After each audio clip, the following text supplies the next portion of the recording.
Dieu, le créateur du ciel et la terre, celui qui gouverne le monde entier, vient te livrer son secret, ne penses-tu pas que tu es vraiment précieux et cher?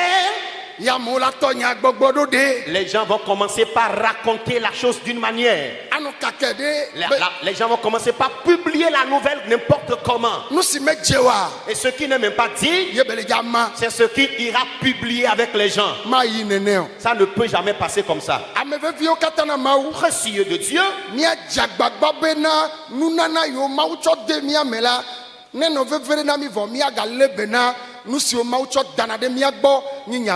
alors faisons tout et tout afin de prendre soin des dons spirituels que le Seigneur nous a accordés, ces dons qui nous sont tellement chers, mais sachons aussi garder les secrets qu'il nous livre.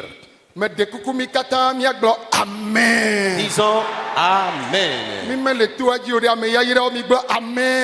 Amen. Hallelujah. Amen. Et Zacharie n'avait pas reçu la nouvelle, mais il est devenu muet. Il ne revenait pas. Et lorsqu'il est sorti, le monsieur est devenu muet. On le saluait. Papa, bienvenue à toi. D'où viens-tu, papa? Le papa était muet. Ok. D'accord? Mais il faudrait que le monsieur puisse avoir des intimités avec son épouse avant que la promesse ou la promesse de Dieu puisse s'accomplir. Parce qu'on t'a dit que c'est ton épouse qui tombera enceinte. Et c'est l'homme qui doit enceinte la femme. Malheureusement, le papa est devenu muet. C'est grave. C'est alors grave. Papa arrivé à la maison, il est devenu muet. Et il était dans un moment difficile. C'est lui savait, maîtrisait ce qui se passait.